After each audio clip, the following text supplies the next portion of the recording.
어, 여러분, 예수님을 어떻게 생각하고 계십니까? 네. 예수님을 여러분의 삶에 어떤 분으로 생각하고 계십니까? 예수님은 우리에게 참 이제 빼앗길 수 없는 그런 존재시지만 예수님이 살아가시던 당시에 예수님에 대한 평가는 아주 극명하게 달랐습니다. 기존의 유대교라는 질서와 가치가 아주 절대적인 사회 속에서 하나님 나라의 복음을 전파하셨습니다. 그래서 어떤 이들은 정말 놀라운 하나님 나라의 말씀이다 하면서 예수님을 따르는 사람들도 있었고, 또 어떤 이들은 참담하다, 이거 신성모독이다 하면서 예수님과의 대척점에 서서 아주 강력하게 비판하는 사람들도 있었습니다. 예나 지금이나 이런 논쟁적인 인물을 추종하고 따라가는 것은 아주 큰 리스크를 가지게 됩니다. 특히나 예수님과 대척점에 있는 이들이 예수님 당시의 시대와 지역을 이끌고 있는 종교 지도자들이었기 때문에 이 유대인들의 삶은 어떻게 보면 종교 공동체라고도 할 수 있지 않겠습니까? 이 유대 사회 안에서 예수님을 따른다라는 것은 아주 큰 각오를 하지 않으면 안 되는 일이었습니다. 그런데 오늘 말씀해 보면 5천 명이나 되는 사람들이 예수님을 따르고 있는 모습을 볼 수 있습니다. 학자들에 따라서는 10,000명을 얘기도 하고 20,000명을 이야기하기도 합니다. 수많은 사람들이 예수님을 따릅니다. 요한은 이렇게 수많은 사람들이 정말 모든 위험과 대적을 감수하고서라도 예수님을 따르는 이유를 이렇게 이야기하고 있습니다. 2절의 말씀입니다. 큰 무리가 따르니 이는 병자들에게 행하시는 표적을 보았음이로라 라고 기록하고 있습니다. 예수님을 따르는 자들은 이미 예수님의 능력을 경험한 사람들이었습니다. 예수님의 능력은 병든 자를 고쳐내시는 놀라운 능력이었습니다. 그것을 목격한 사람들이 예수님의 이 놀라운 능력이 나에게도 이루어지기를 바라며 예수님을 따라갔습니다. 수많은 사람들이, 5,000명이나 되는 사람들이 예수님을 쫓아갔습니다. 자신의 모든 것을 버리고 예수님만 따라가야 할 만큼, 그래서 예수님이 어디로 가시든지 무작정 그냥 따라갈 만큼 아주 간절함이 이들에게는 있었던 것입니다. 실제로 예수님은 이 무리들을 만나기 전에 디베레아 갈릴리 호수의 건너편으로 배를 타고 건너가셨습니다.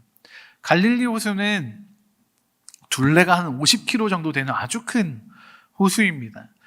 가로 길이도 한 22km 정도 되고 세로의 길이도 한 13km 정도 되는 아주 큰 호수입니다.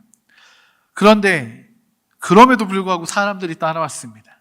누군가는 예수님이 배를 타시는 걸 보고 급하게 배를 섭외해서 그 배를 따라갔을 것이고, 또 누군가는 배를 구할 수 없어서 55km가 되는 그 호수를 빙 둘러서 따라갔을 것입니다. 또 누군가는 예수님이 이쪽으로 오신다고 소식을 듣고 급하게 나왔을지도 모르겠습니다.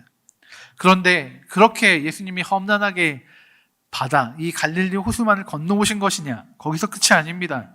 예수님은 산으로 올라가십니다. 바다를 건너왔더니 산으로 또 올라가셨답니다. 산으로 올라가셔서 제자들과 함께 계셨습니다.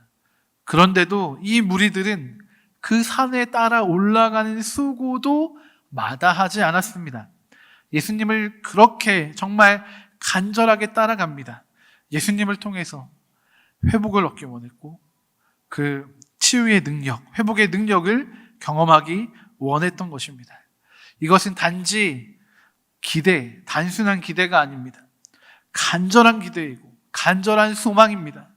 그렇게 간절함을 가지고 예수님을 따르는 이들이 5,000명이나 있습니다.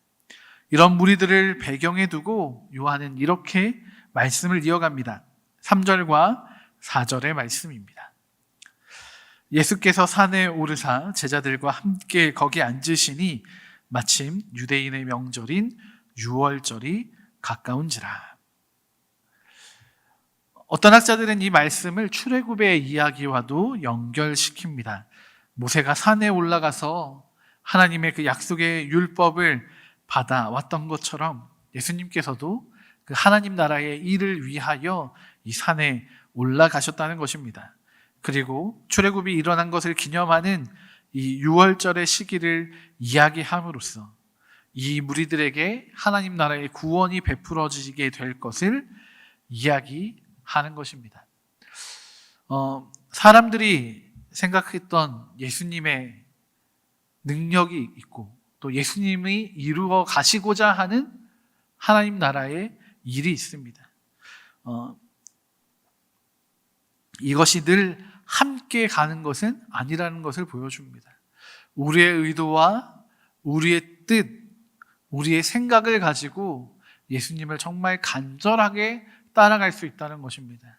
세상이 볼 때는, 또 다른 믿음의 사람들이 볼 때는 그것이 정말 대단한 믿음처럼 보이고, 저렇게만 살면 하나님 진짜 기뻐하시겠다라고 생각이 들지만, 실상은 하나님 나라의 일은 어찌 되든지 나는 상관없어 라는 태도입니다. 그럼에도 불구하고 하나님은 하나님 나라의 놀라운 구원을 이들에게 베풀어 주십니다. 그 첫 번째로 등장하는 것이 바로 오늘의 이어지는 말씀입니다. 하나님 나라의 놀라운 구원을 앞에 두고 등장하는 또 한 사람의 인물이 있습니다. 바로 예수님의 제자 중 하나인 빌립입니다. 예수님께서는 빌립에게 물어보십니다. 우리가 어디에서 빵을 사다가 이 사람들을 먹이겠느냐 물어보십니다.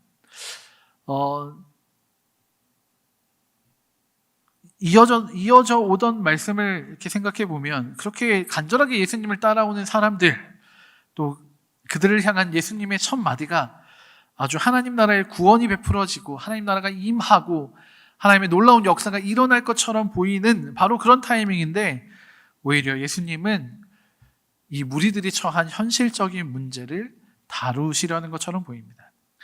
이 현실적인 문제 앞에서 빌립은 누구보다 정확하고 빠르게 계산을 마치고 답을 합니다. 예수님, 이 모든 사람이 조금씩 먹는다고 하더라도 200데나리온어치의 음식으로도 충분하지는 않을 겁니다. 못할 겁니다. 라고 이야기합니다. 여러분, 우리의 삶에서 예수님께서 바로 이렇게 다가오실 때가 있습니다. 하나님 나라의 일이 이루어질 것만 같은데 갑자기 우리의 눈을 우리 앞에 있는 현실로 돌리십니다. 왜 그러시는 걸까요? 우리의 삶의 현실의 문제를 해결하지 않으면 하나님 나라를 살아갈 수 없기 때문일까요? 아닙니다. 조금 더 본질적이고 근원적인 것입니다. 현실적인 문제 앞에서 우리가 그 문제를 대하는 방식을 보시고 싶으신 것입니다. 우리가 이 문제를 정말 문제로 여기는지, 아니면 이 일에 대해서 우리가 어떠한 준비를 해가고 있는지, 그것을 보시기 원하시는 겁니다. 빌립은 어떻게 보면 우리의 모습을 아주 잘 대변해 줍니다. 우리의 이런 현실적인 문제 앞에서 우리는 수많은 고민을 합니다. 생각을 하고요. 어떻게 하면 이 문제를 해결할지를 먼저 고민하고요. 그래서 돈이 또 얼마가 필요한지를 생각하고요. 이 사람들에게 먹일 음식이 얼마나 될지를 계산을 합니다. 빌립은 아주 정확하고 확실하게 이것을 계산해냅니다. 살아계신 하나님의 아들이 함께하고 계심에도 빌립은 그 예수님께 나아가지 않고 자신의 지식과 힘과 그 모든 것을 통하여서 이 상황을 판단하고 진단합니다. 아주 이 상황을 잘 정리했습니다. 그곳에 모인 사람들의 수를 먼저 파악했습니다. 그리고 그들이 먹을 수 있는 양들, 조금 부족한 게라도 어느 정도를 제공하면 될지도 파악을 했습니다. 그리고 그 모든 것들을 구하고 합쳐졌을 때 최소 200데나리온이 필요하다는 사실도 알았습니다. 그래서 그가 한 충분하지 못하다는 표현, 그것은 이 빌립이 내린 정말 최고의 결론이었을 겁니다. 어떻게 보면 지금 이 시대에 교회에서 이거 이 일은 어떻게 하죠? 라고 서로가 이야기할 때 이런 답을 내놓는다면 박수를 치면서 진짜 빌립 똑똑하다. 그래, 일은 이렇게 해야지 라고 칭찬받을 만한 일입니다. 그런데 성경의 표현은 굉장히 정돈되어 있는 표현이라는 생각이 들었습니다. 다 계산을 하고 난 빌립이 예수님을 향하여 이야기했던 것은 저는 이렇게 묵상이 됐습니다. 예수님, 택도 없습니다. 누구 먹일 생각하지 마십시오. 라는 말로 저에겐 다가왔습니다. 예수님, 우리의 200데나리온 없습니다. 그리고 그렇게 많은 돈 있다고 해도 사올 곳도 없습니다. 사람들 분명히 말 나올 겁니다. 왜 이런 걸 줬냐? 부터 시작해서 이런 거 먹을 때는 같이 잼이라도 얹어줘야지, 마실 건 어디 있느냐? 예수님, 빵을 주고도 욕먹을 겁니다. 충분하게 이들을 만족시킬 수가 없습니다. 라고 이야기합니다. 아주 정확한 진단입니다. 사역을 위해서는 정말 최적화된 참모와 같은 빌립의 모습입니다. 그리고 이 빌립의 결론, 불가능하다라는 이 결론, 아주 적절한 답이었습니다. 전혀 가능한 일이 아니었습니다. 그들을 어떻게 충분하게 먹입니까? 그런데 이 빌립이 잊은 것이 한 가지 있습니다. 그들과 함께하고 계신 분이 살아계신 하나님의 아들이신 예수님이라는 것이었습니다. 예수님은 이 상황을 어떻게 바라보고 계십니까? 오늘 읽은 말씀의 평행복문, 다른 복음서에도 나와 있는 이야기를 잠시 살펴보면, 마가복음의 말씀을 보면 예수님을 따라온 그 무리들을 불쌍히 여기셔서 그들에게 뭐라도 한 가지 더 알려주시기 위해서 날이 저물 때까지 하나님 나라의 복음을 가르치셨다라고 나와 있습니다. 또한 그들에게 이제는 음식이 필요하다는 사실도 아셨다라고 기록되어 있습니다. 이곳에 모인 무리들을 위한 격려와 위로를 원하시고 계신다는 것입니다. 그렇다면 제자들이 했어야 할 답은 무엇이었을까요? 예수님의 이 질문 앞에서 우리 소위 말하는 F와 T,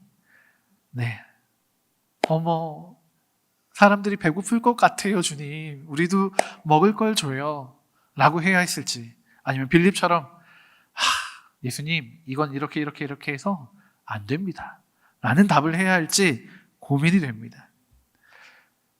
그런데 이미 예수님은 이 상황에서 어떻게 하실지를 정하셨다라고 기록되어 있습니다. 그리고 그와 동시에 이 상황을 통해서 제자들을 시험하시고자 합니다. 6절의 말씀입니다. 이렇게 말씀하심은 친히 어떻게 하실지를 아시고 빌립을 시험하시고자 하심이라 라고 기록하고 있습니다. 이 시험에서 빌립은 앞서 나눈 대로 아주 정확하고 재빠르게, 어쩌면 이 시대가 원하는 사역자의 태도로 정답을 이야기하고 있습니다. 이러한 빌립의 말에 힘을 싣는 제자가 등장합니다. 빌립은 약간 T 성향의 제자였다면 이 안드레는 F 성향의 제자인 것 같습니다. 8절과 9절의 말씀입니다. 제자 중 하나 곧 시몬 베드로의 형제 안드레가 예수께 여짜오되 여기 한 아이가 있어 보리떡 5개와 물고기 2마리를 가지고 있나이다. 그러나 이것이 이 많은 사람에게 얼마나 되겠사옵나이까. 안드레가 보아도 이것은 불가능한 일이었습니다. 다만 그가 가진 성향이 예수님께 나아가 이렇게 답하는 겁니다. 주님, 정말 이들도 많이 배고픈 것 같아요. 근데 우리한테 있는 게 이 물고기하고 보리떡밖에 없어요. 주님, 너무 가슴이 아파요. 라고 이야기하는 겁니다. 이게 얼마나 사람들을 배부르게 할 수 있겠어요? 불가능합니다. 라고 이야기합니다. 빌립도 마찬가지였고 안드레도 마찬가지입니다. 둘의 성향은 달랐을지 모르겠지만 이 둘이 공통적으로 내리고 있는 진단은 불가능하다입니다. 그런데 이 시험의 근본 목적은 무엇이었겠습니까? 상황의 진단이었겠습니까? 배고픈 이들을 향한 공감이었겠습니까? 물론 그것도 다 필요한 일일 겁니다. 교회를 이루어가고 또 이 공동체를 이루어가는 데 있어서 너무너무 필요한 것들입니다. 누군가는 그렇게 계획을 세워서 일을 진행시켜 나가야 하고, 또 누군가는 사람들의 마음을 위로하고 격려하며 다잡아 주어야 합니다. 그런데 예수님이 원하셨던 답은 이 두 가지 모두 아니었습니다. 예수님의 시험을 통하여서 원하셨던 것은 정확한 진단이 아니었습니다. 불쌍한 이들을 향한 공감도 아니었습니다. 그렇다고 해서 200데나리온이나 되는 돈을 구해다가 먹을 것을 준비해 오기도 원하셨던 것이 아니었습니다. 6절의 말씀 다시 한번 보겠습니다. 이렇게 말씀하시면 친히 어떻게 하실지를 아시고 빌립을 시험하시고자 하심이라. 이미 예수님은 어떻게 행하실지도 준비해 놓으신 상태였습니다. 그래서 제자들을 시험하신 것입니다. 예수님이 하시려는 이 계획을 알고 있는가가 아닙니다. 예수님의 계획을 정확하게 알고 있습니까? 토시 하나 틀리지 않았습니까가 채점의 기준이 아닙니다. 그런 시험이 아니었습니다. 더 근본적인 것은 하나님께서 원하시는 것이 무엇인가를 맞춰내는 것이 아닙니다.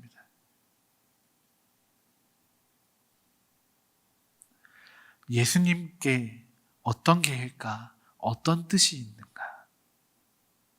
주님은 이것을 어떻게 바라보십니까? 라는 질문이었을 것입니다. 하나님께서 원하시는 것은 어떤 세련된 문제의 해결책 제시를 원하시는 것이 아닙니다. 그렇다고 하나님이 하시려는 일을 맞춰라 라는 것도 아닙니다. 오히려 그 능력의 하나님께서 우리를 위해 계획을 가지고 계시다는 것, 지금 그 살아계신 하나님이 우리와 함께 하고 계시다는 것, 그리고 그 하나님이 일을 하시면, 그 일이 이루어지면 우리에게 은혜가 베풀어질 것이라는 이것을 믿는 믿음으로 하나님께, 예수님께 나아오기를 원하셨던 것입니다. 예수님은 제자들도 주님 앞에 나아오지 못하자 오히려 예수님이 먼저 제자들과 무리 앞으로 나아가십니다. 예수님께서 어떻게 하실지 정하신 그 일을 이루시고자 하시는 것입니다. 제자들과 무리들 앞에 선 예수님의 손에는 그 택도 없이 모자라 보이는 보리떡이 들려 있었습니다. 어린아이가 먹을 분량이었으니까 얼마나 많았겠습니까? 한 입거리, 조그마한, 아무리 커도 모닝빵 크기보다 크지 않았을 거란 생각이 듭니다. 이 불가능해 보이고 보잘것없고 어떻게 보면 아이의 것을 빼앗아 가지고 온 것 같은 이 도시락을 통해서 놀라운 일이 일어납니다. 예수님께서 이 보리떡을 들어 축사하셨습니다. 그리고 떡과 물고기를 사람들이 원하는 대로 주셨습니다. 5,000명이 되는 사람들이 원하는 대로 배불리 먹었고 남은 것이 12강줄이나 되었습니다. 마치 엘리야가 만났던 사르밧 과부가 마지막으로 나온 음식을 먹고 죽고자 했는데 이 음식을 엘리야에게 대접하는 것을 기뻐하신 하나님께서 이들을 축복하시고 비가 내리는 날까지 밀가루와 기름이 떨어지지 않게 하셨던 그런 기적과 같은 일이 이 5,000명에게 벌어진 것입니다. 예수님은 빌립을 시험하셨습니다. 빌립의 대답은 불가능합니다 였습니다. 200데나리온으로는 충분하게 먹을 수가 없습니다 였습니다. 모두가 충분히 예상 가능한 시나리오고 그것이 정답처럼 보입니다. 그런데 예수님은 그들의 상식을 깨트리셨습니다. 빌립의 대답과 그의 예상이 예수님의 권능 앞에서 무색해지게 하셨습니다. 예수님이 손을 대시자 그들을 먹이는 일이 가능해졌습니다. 그리고 충분한 것을 넘어서 12광줄이나 이 음식들이 남게 되었습니다. 예수님께서는 주님이 계획하시고 준비하신 일을 온전히 이루어 내셨습니다. 그런데 예수님은 그 가운데에서 제자들을 시험하셨습니다. 문제를 해결해 내라는 시험이 아니라 이 하나님 나라의 일에 합당한 사람인가, 그 믿음을 가지고 있는가에 대한 시험이었습니다. 빌립은 아주 사역에 최적화된 답을 내놨습니다. 안드레는 사람들을 잘 격려할 수 있는 답도 내놨습니다. 그러나 이들은 예수님이 정하신 그 계획과 뜻을 알지 못했습니다. 어쩌면 예수님의 시험을 통과하지 못한 것처럼도 보입니다. 그러나 예수님은 단지 이 시험을 끝으로 예수님의 제자들에 대한 평가를 내리시는 것이 아닙니다. 이 사건을 통해서 생명의 양식이 되시는 예수님을 사람들에게 알리신 것입니다. 그리고 이어지는 말씀에서 생명의 양식이 되시는 하나님 나라의 일들을 또 다시 한번 가르쳐주고 계십니다. 여러분, 오늘 우리에게도 예수님은 이렇게 시험하고 계신지 모르겠습니다. 우리가 어떻게 할 수 없는 우리의 삶의 상황과 환경들을 허락하시면서 자, 이제 어떻게 할래? 라고 물으시는지도 모르겠습니다. 여러분, 우리는 그 예수님의 시험 앞에서 어떻게 반응해야겠습니까? 빌립과 같은 아주 세련된 답을 준비해야겠습니까? 아니면 안드레와 같이 그 마음을 울리는 답을 준비해야겠습니까? 예수님은 오늘 우리가 주님의 뜻에 더 관심을 갖기를 원하십니다. 그리고 주님을 바라보는 자들이 되기를 원하십니다. 그 문제를 바라보면서 연구하고 해답을 찾는 것도 중요하겠지만 그 문제보다 크시고 이 상황을 통해 역사하기 원하시는 우리 주 예수 그리스도를 바라보기를 원하십니다. 좋은 답을 내리려고 너무 고민하지 마십시오. 최선의 답을 이루어 가시려고 애쓰시지 마십시오. 현실적인 상황을 파악하는 것이 옳아 보일 때가 있지만 그것이 우리의 모든 것을 바꾸어 내지는 못합니다. 오히려 상황을 바꾸고 환경을 변화시키는 것은 아주 능력이 없어 보이는 작은 믿음입니다.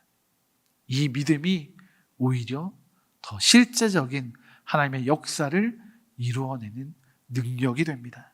여러분, 오늘 우리가 이 믿음 갖기를 소망합니다. 그리고 하나님이 이루실 일에 대한 소망을 갖기를 원합니다. 여러분, 우리가 그렇게 마주하는 모든 삶의 시험들을 통과해 나가는 정말 세상이 감당치 못하는 거룩한 믿음의 세대, 믿음의 하나님 나라의 백성들이 되기를 소망합니다. 함께 기도하시겠습니다. 하나님, 주님께서 오늘을 제자들을 시험하고 계십니다. 그 시험을 통해 무언가 답을 원하시는 것 같아서 빌립은 재빠른 계산으로 정말 완벽한 답을 드리고 있고 안드레는 조금 부족해 보이는 것 하나를 가지고 오면서 주님의 마음에 감동을 주고자 하는 것 같습니다. 물론 이 모든 것들이 우리에게 필요한 것임을 기억합니다. 그런데 정말 주님이 원하시는 것은 이런 어떤 현실적인 대안과 답이 아니라 우리의 주인 되시고 전능하신 그 하나님을 바라보기를 원하셨던 것을 기억합니다. 주님, 그 믿음이 오늘 우리에게 있기를 소망합니다. 우리의 삶의 모든 어려움과 문제들 앞에서 정확하고 완벽한 답을 찾으려는 것보다 주님, 우리 위에 역사하시는 하나님을 온전히 믿는 믿음으로 승리케 되는 아름다운 역사를 이루어가는 우리 부산진 모든 믿음의 성도들이 되게 하여 주시옵소서. 주님, 그렇게 우리의 삶이 하나님으로 인해 그 모든 시험들을 통과하고 또 세상 가운데 승리하게 되는 아름다운 믿음의 삶이 되기를 소망합니다. 주님, 우리와 함께 하시며 우리 가운데 주님의 뜻을 이루어가 주시옵소서. 그렇게 우리와 함께 하실 주님을 찬양합니다. 감사드리며 예수님의 이름으로 기도드립니다. 아멘.